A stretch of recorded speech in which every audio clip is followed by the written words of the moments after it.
السلام عليكم ورحمة الله وبركاته.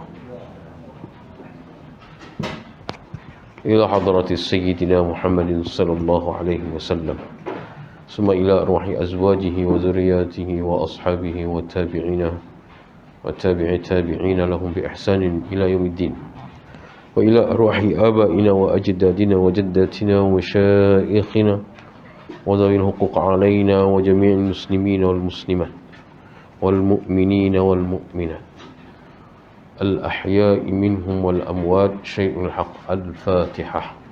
أعوذ بالله من الشيطان الرجيم. بسم الله الرحمن الرحيم. الحمد لله رب العالمين. حمد الرحمن الرحيم مالك يوم الدين. إياك نعبد وإياك نستعين. اهدنا الصراط المستقيم صراط الذين أنعمت عليهم غير المغضوب عليهم ولا الضالين. آمين. الحمد لله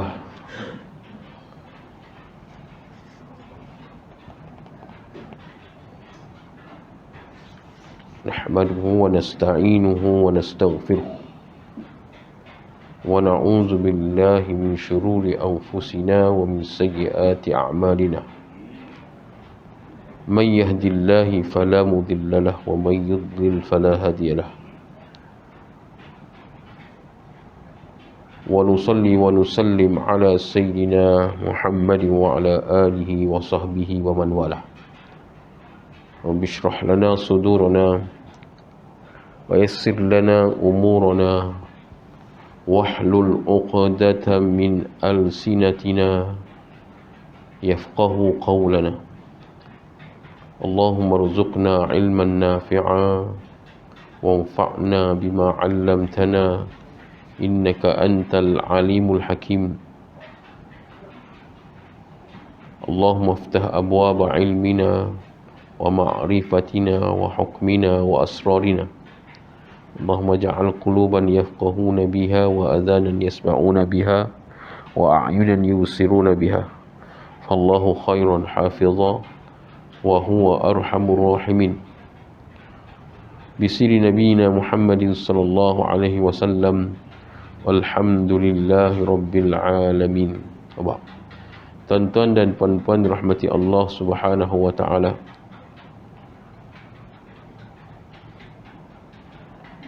Alhamdulillah, bersyukur kepada Allah dengan limpah dan kurnianya Allah pertemukan kita pada malam ini. Allahumma salli ala Sayyidina Muhammad wa ala ali Sayyidina Muhammad. Sambung pengajian kita dalam kitab Apa Erti Aku Menganut Islam, dalam bab peranan harakah Islamiyah. Kita dah sebut harakah Islamiyah ni adalah, harakah adalah pergerakan Islamiyah yang berciri Islam. Islamiyah ni sifat pergerakan yang bercirikan Islam. Okey. Makna peranannya, kalau kita nak tengok dekat dunia ni, adakah ciri yang disebutkan dalam kita belajar? Kalau ada, ketika itu wajib kita intimak. Kalau ada ciri yang kita belajar, kita baca ni, yang pengarang kitab sebut, maka wajib intimak. Bukan sunat dah, wajib. Kerana kita diwajibkan mengangkat kalimah Allah, diwajibkan mengangkat Islam, diwajibkan untuk mempertahankan Islam. Bukan yang bukan sunat. Pasal apa? Orang yang beriman kepada Allah Subhanahu wa taala, dia akan memperjuangkan agamanya. Orang yang beriman kepada Allah. Seorang yang tak dia mengucap dua kalimah syahadah, maka dia tidak berjuangkan agamanya. Bahkan dia memperjuangkan ideologi yang bertentangan dengan Islam. sosialisme, sekularisme, maknanya dia belum beriman tersebut. Dia termasuk dengan orang fasik. Boleh faham termasuk dengan orang fasik, orang yang tidak mengangkat Al-Quran, memartabatkan Al-Quran dan mengetepikan Al-Quran. Paling-paling rendah adalah zalim, paling-paling tinggi lah kafir. Itu bahaya. Kalau dah dia mengatakan bahawa apa yang dia perjuangkan ataupun bahawa Al-Quran itu tidak boleh diperjuangkan pada zaman ini ataupun pada zaman yang dia duduk, kerana Al-Quran itu tidak sesuai. Pasal bila sebut tentang Islamiyah, dia dah tentu berpunca daripada Al-Quran. Okey, boleh faham dah tentu berpunca daripada Al-Quran. Apakah ayat dasar? Ayat dasar yang kita sebut, Allah Subhanahu Wa Taala berfirman dalam Al-Quran. Sebut, kita baca dah. Apa? Allah Subhanahu Wa Taala menyebut, innallaha yuhibbul ladzina yuqatiluna fi sabilihi saffa. Allah Subhanahu Wa Taala menyebut, infiru khifafan wa thiqalan atau infiru thiqalan. Bergeraklah dengan agama Allah. Berjuanglah dengan agama Allah. Berjuanglah atas agama Allah, sama ada senang ataupun susah. Berjuang dengan agama Allah ni bukan maksudnya kita kena angkat perang, pedang, angkat senjata. Yang kita sebut dah, pengarang kitab menyebutkan untuk memartabatkan ada ketika muwajahatul silmi, ketika keadaan tenang dan tenteram. Hari ini manusia tak perlu mengangkat senjata, perlu duduk berkumpul sekelompok dengan orang Islam, duduk dengan Hizbullah. Bukan Hizbullah yang disebutkan Hizbullah Hizbullah Lubnan hari ini, kan? Dia menggunakan kataan Hizbullah, tapi yang diperbuatkan Hizbullah tu kena faham ciri-ciri Hizbullah. Ciri-ciri ciri-ciri parti Allah. Hizbullah ni dalam bahasa Arab. Kalau kita pergi Mesir, tuan-tuan, Hizbu ni kita panggil parti. Hizbul Watani, Hizbul Wafdu. Tuan-tuan kalau buka kamus moden, Hizbu ni lah politik, parti. Kalau sebut dalam Al-Quran, ulaika Hizbullah, mereka inilah parti Allah, bukan parti Allah. Golongan-golongan yang bersama dengan Allah. Maka kalaulah kita ada ciri-ciri yang disebutkan, ini dihuraikan oleh Syekh Dr. Fatih Yakan. Peranan harakah Islamiyah. Kalau nak kenal bahawa harakah Islamiyah itu bercirikan ini, mana inilah harakah Islamiyah. Kita dah sebut dah hari itu. Yang pertama, dia punya ciri adalah yang pertama, ciri adalah matlamat perjuangan yang jelas. Yang kedua, jalan menuju matlamat yang jelas. Yang ketiga, gerakan yang bersifat taghyir. Yang keempat, gerakan yang bersifat alamiah sejagat. Yang kelima, baru sebut peranan dia. Kita tengok peranan dia. Kalaulah satu-satu gerakan itu punya peranan ini, maka dia telah mempunyai ciri-ciri Hizbullah. Tanggungjawab harakah Islamiyah ialah menyediakan segala bentuk tenaga kemampuan yang diperlukan untuk menghancurkan kerajaan Taghut. Sebut apa kerajaan Taghut ni? Sebut Taghut senang je. Apa yang keluar daripada Al-Quran dan Sunnah itu Taghut. Taghut ni benda yang cenderung lari daripada Al-Quran dan Sunnah. Quran dan hadis Nabi SAW ataupun petunjuk Nabi SAW. Satu-satu pemerintahan yang tidak mengikut perintah pemerintahan secara Al-Quran ataupun secara secara sunnah Nabi, maka dia keluar daripada Islamiah, maka dia tergelincir. Gelincir dipanggil kerajaan taghut.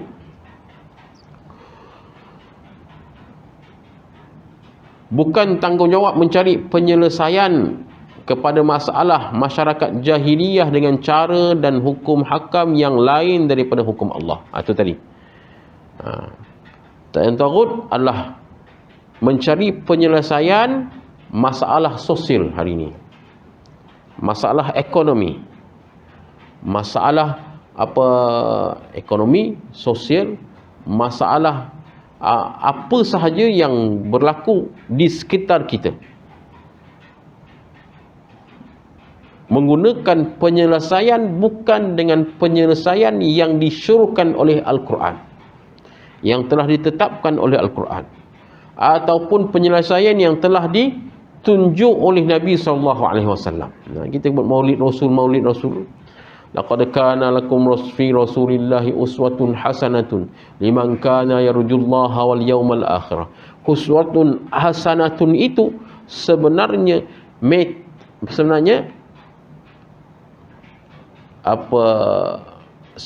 akan menjadi metod hidup kita. Uswatun hasanah itu ialah qudwah hasanah, ataupun orang panggil uswatun hasanah, Bang Rahman dan terjemah pula bahasa Melayu punya. Apa dia? Nabi SAW sebagai ikutan yang baik. Ikutan yang baik itu bukan hanya kita baca buku ikutan itu tadi, tetapi kita aplikasikan dalam kehidupan kita. Sama ada kehidupan individu, dalam aplikasikan dalam kehidupan keluarga, aplikasikan dalam kehidupan bermasyarakat, ataupun aplikasikan dalam kehidupan negara, kenegaraan. Pasal Nabi SAW dari negara sampailah individu. Individu senang tuan-tuan, sembahyang bersugi, hukumnya sunat, betul tak? Itu individu. Ataupun individu senang, saya dengan Pak Imam lebih tua, saya muda, kan?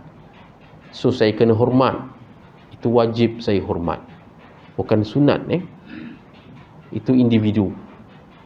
Saya dengan anak kecil, tak, saya kena kasih sayang, itu Islam ajar. Saya dengan binatang, tak, Nabi SAW tunjuk macam mana dia tidak ganggu kucing.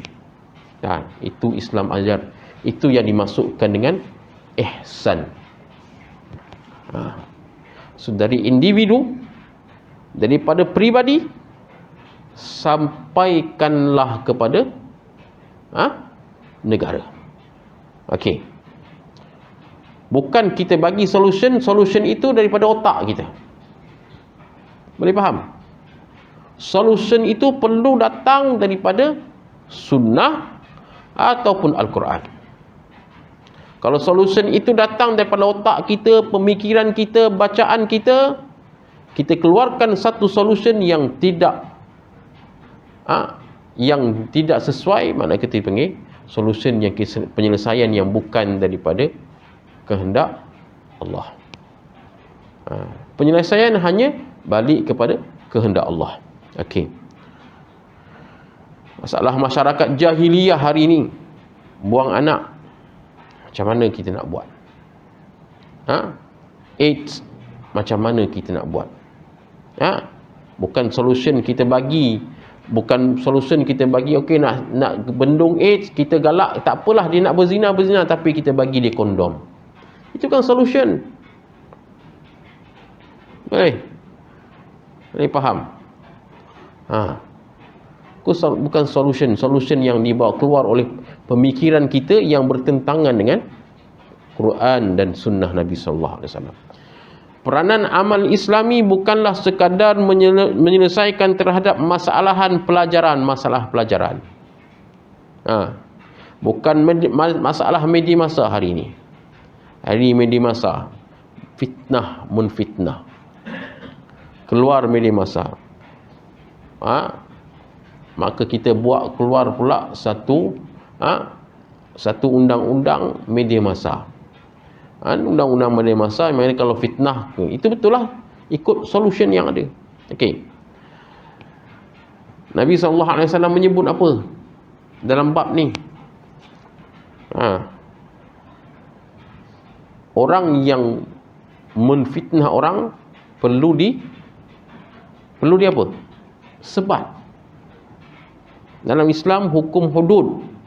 Orang yang memfitnah orang tidak datangkan bukti. Misal contoh, saya cakap, "Weh, anak haram." Engkau anak haram. Perkataan bawa keluar anak haram tu, kamu keluar tu tadi, kamu akan dihad kerana kamu telah mengatakan dia anak haram, mengatakan bahawa maknya berzina. Nampak tadi? Nampak tak? Maknya ataupun ayahnya berzina. Maka kalau kamu tidak datangkan 4 saksi bahawa dia ayah dengan mak dia berzina, dalam hukum Islam sebat 80 sebatan. Boleh faham tak tuan-tuan? Ini kalau kita kata bawa keluar media masa, cerita dalam YouTube, dalam WhatsApp, cerita bawa keluar cerita simpulan berzina. Kan? Apakah hukum? Hukum dia tak lalu ustaz kena cari betul-betul. Dah, bukan. Syarat kamu nak datangkan itu, kamu datangkan 4, tak boleh tengok pakai video. Siapa yang menyebarkan? Masuk mahkamah, turun mahkamah, masuk mahkamah, turun mahkamah, perhabis duit. Duit apa? Duit kita lah tuan-tuan, bayar cukai.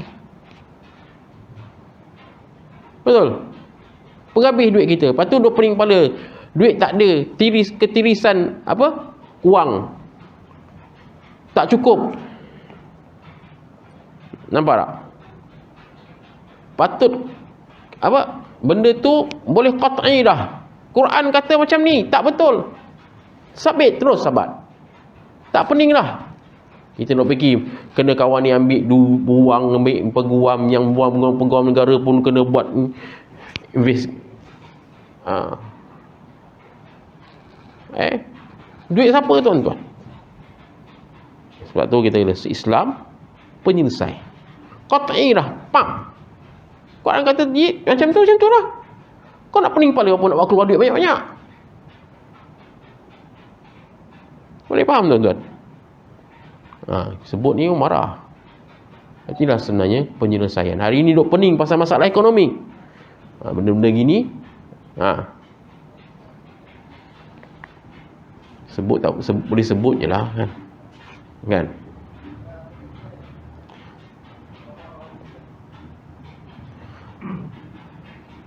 Masalah makanan hari ini, beras tak ada di dalam negara. Masalah apa? Kita baca di sini sekarang. Masalah monopoli. Ada tak monopoli dalam Islam? Dalam Islam ada tak monopoli? Kena mengaji tu. Sistem muamalat, sistem tu ada tak ada? Kalau tak ada, kamu tak boleh buat dah sistem tu. Tukar terus. Hari ni ustaz, beras tak ada. Kamu nak cari penyelesaian masalah dengan pemikiran kamu, sedangkan Nabi dah tunjuk macam mana nak cari masalah. Kamu nak fikir masalah, penyelesaian masalah macam kamu, memang tak dapat. Pasal lagi kamu mikir, lagi kamu menjerut diri kamu. Allah Subhanahu Wa Taala menyebut dalam Al-Quran, bukan kita yang sebut. Seperti orang Munafik. Kullama adaa'at ma haulahu dhahaba Allahu bi nurihim wa tarakahum fi dhulumat. Ha? Ha. Orang munafik ni dia duduk dalam gelap. Pasal apa dia duduk dalam gelap? Penyelesaiannya yang dia buat tadi tidak menyelesaikan masalah, menambahkan masalah. Tidak menyelesaikan masalah, menambahkan masalah. Bila dah tersepit, pusing, tak jumpa jalan keluar, baru ambil Quran. Baru ambil hadis Nabi SAW. Itu utamalah, nampak cahaya pun pegang. Itu buat benda yang Allah tak syurkan lagi. Buat lagi benda tu. Tadi kali pertama dah kau tunjuk dapat cahaya daripada Al-Quran. Kullama adaa'at ma haulahu dhahaba Allahu bi nurihim wa tarakum fi dhulumatin la yubsirun summun bukmun umyun fahum la yarji'un. Itu orang sebut. Dan kamu akan jadi macam tu. Setiap ni kamu akan pekak, kamu akan tertuli, kamu akan buta. Selama-lamanya kamu akan duduk susah. Last sekali baru cari Allah. Lepas tu susah. Last sekali baru cari Allah. Baru cari Al-Quran. Last sekali baru cari Nabi SAW. Itu kalau nak cari. Kalau tak cari, akhirnya kamu akan susah terbelit. Maka pembicaraan tersebut mestilah sekadar mendedahkan kelemahan sistem tersebut, menjadikan punca timbulnya masalah tapi dalam masyarakat. Yang tersebut tidak sekali-kali bertujuan membantu sistem tersebut untuk berkuasa. Kita tak boleh duduk untuk menyelesaikan satu masalah dengan memikirkan cara kita untuk menyelesaikan. Kalau dia nak selesaikan masalah, wajib ikut cara Al-Quran. Kita akan syorkan cara sunnah, kita akan syorkan cara Al-Quran. Kalau kita syor Al-Quran, syorkan cara sunnah, dia tak pakai, maka dia akan tambah penat. Sebagai contoh, apabila kemukakan masalah inflasi hari ini, maka harakah Islamiah ataupun gerakan Islam ini mestilah menjelaskan bahawa inflasi itu adalah hasil pelaksanaan sistem kapitalis. Hari ini duit naik, barang naik, hasil perkataan kapitalis. Mudah contoh, mata wang. Nabi ajar mata wang dengan apa?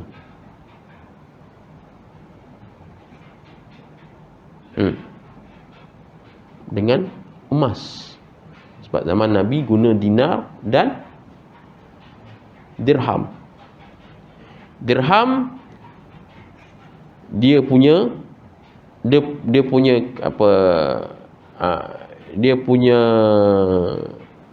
asas dia adalah perak. Dinar asasnya adalah emas. Boleh faham tuan-tuan? Kalau kita guna dinar, misal contoh, guna dinar, mata wang kita asas pada emas. Saya masa tahun 2002 2003 beli emas untuk orang rumah saya. Mas kahwin dia, saya beli emas untuk orang rumah saya. Masa tu harga 1 gram emas 83 ringgit 1 gram. Sekarang emas berapa Tuan Haji? 1 gram 280. Berapakah jauh dulu dengan sekarang? Dia naik bukan 100% tau, dia naik 200%. Bila mata wang itu kita guna dengan emas, kalaulah dulu gaji kita dengan emas yang harganya harga emas ketika itu RM80 satu dinar, katalah gaji kita 40 dinar. 80 kali 4, 8 kali 4, 8 kali 4, 80, katalah 10 dinar, 8,000 kata. 800, macam itulah. 8 kali 10, 8,000. Gaji yang sama juga, 10 dinar juga hari ni. Agak-agak ada inflasi tak? Agak-agak ada inflasi tak? Tak ada inflasi. Pasal dulu RM83 satu dirham. Sekarang satu dirham 280. Barang naik harga, kita tetap akan boleh hidup pasal tak ada inflasi. Boleh faham tuan-tuan hari ni kita punya gaji, saya sebut tuan-tuan. Dulu orang yang ada degree gaji dia 2,500, betul? Betul. Boleh beli rumah tak? Oh, dulu boleh. Abang Man degree ke? Degree. Tahun berapa abang Man kerja? 20 tahun. Boleh beli rumah tak masa tu? Orang ada degree boleh beli rumah kan? Sekarang ni orang ada degree tak boleh beli rumah. Rumah paling murah berapa? Paling murah saya cakap kalau nak beli 300,000. 300,000. 300,000. 300,000. Kalau orang gaji starting 2,500 habis degree 2,500 tak boleh beli lagi. Dia kena combine dengan bini dia pula kalau ada degree. Kalau dapat kerja sama degree. Kalau tak tuan-tuan, tak. Balik kampung lah. Kalau ada kampung macam saya. Kampung saya kampung Pandan. Mana kampung saya? Tak ada. Nampak tak? Punca dengan inflasi. Apakah penyelesaian? Nabi ajar mata wang asas adalah dinar, iaitu berdasarkan emas, berdasarkan perak. Dinar wa dirham. Cerita bab ni ekonomi Islam dah panggil. Tuan-tuan faham tak ekonomi Islam tu? Tapi tak sama. Tuan Haji dulu gaji kecil boleh hidup, betul tak? Pasal apa? Sekati gula berapa je? Sekati gula 60 sen, betul? Betul tak, Mam? 30 sen. Gaji 100,5. Gaji RM80. Sekati gula 30 sen. Cukup tak? Cukup. Tok saya bayar duit rumah sebulan RM17. Rumah reda kampung Pandan. Cukup tak? Cukup. Bila kita sebut bab ni orang marah. Ini sebenarnya solution yang perlu ada. Kita perlu untuk menukar sistem itu. Sistem yang kita ada hari ini adalah sistem kapitalis yang disyorkan oleh siapa? Yahudi. Atau kita nak perang dengan Yahudi kat sana. Umat Islam penat. Panjang balik pada sistem Yahudi. Nak masuk waktu dah ni. Saya ingatkan boleh habis ni bulan ni. Teruskan lagi tak habis tu. Okey. Tabiat sistem sendiri memberi ruang untuk munculnya perbuatan monopoli. Siapa yang kaya lebih kaya, siapa yang miskin apa kedana. Siapa ada duit je boleh. Kapitalis, siapa ada duit saja boleh buka kilang beras. Tak ada duit tak boleh. So kena ada lesen kena beli berapa ribu. Satu lesen kilang beras kena ada 1 juta. Orang Melayu pun ada 1 juta.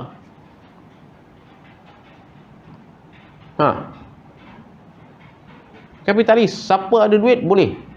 Tak ada duit tak boleh. Tapi kalau orang ada padi, bawa pergi kilang beras, tak. Harga petani jual beras macam tu. Harga sekilo RM2. Tak. Keluar kilang dapat berapa ringgit? 1 kilo. Hari ni pun RM5 je. Siapa yang untung? sistem kapitalis. Monopoli atas dasar siapa yang ada duit. Siapa tak ada duit tak boleh buat. Dia nak keluar lesen, dia adakan lesen. Sebut ni kerang marah orang. Tapi itulah ceritanya. Sebab tu bila kita cakap, bila orang yang betul-betul memperjuangkan Islam, dia boleh merintah ke? Kita ada sistem yang boleh menyelesaikan masalah. Kita ada sistem yang boleh menyelesaikan masalah. Orang kita belajar bisnes sistem kapitalis, tak nampaklah sistem Islam. Kajilah balik kitab-kitab kitab-kitab fiqh lama. Masuk waktu berapa je? Masuk dah azan. Harakah Islamiah mestilah mengambil peranan menjelaskan bahawa Islam adalah satu-satunya sistem yang tunggal dan unik. Ia dapat mewujudkan sebuah masyarakat manusia yang bersih, dan dalamnya melaksanakan keadilan, terjaminnya hak-hak manusia dan kehormatan mereka, dan denda hukuman akan menanti mereka yang melanggar hak-hak kehormatan manusia. Oleh itu, Harakah Islamiah tidak seharusnya bekerja membantu menyelesaikan masalah yang timbul oleh sistem jahiliyah, kerana dengan sikap demikian berarti anda telah memberi satu pengakuan membolehkan ia kekal lebih lama. Tuan-tuan dan puan-puan rahmati Allah Subhanahu wa taala, tak boleh pergi panjang lah ini. Sebab tu lah. Sebab tu lah. Saya rasa takat tu sahaja untuk malam ni. Nak bahas dengan kan nak cepatkan habis. Lagi saya baca saya nampak, lagi saya baca saya nampak. Tadi dekat dalam tu ini boleh habis. Rupanya dah berjelas baru kita nampak.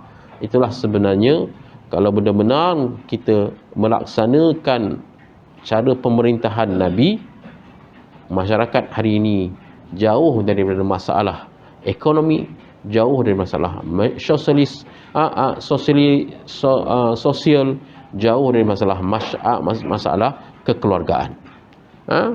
Dengan itu kita perlu sedar bahawa Islam yang Allah bagikan kepada kita satu value yang besar. Saya rasa takat itu sahaja untuk malam ini. Apa yang baik itu daripada Allah Subhanahu wa taala, apa yang kurang itu daripada diri saya, hamba yang lemah.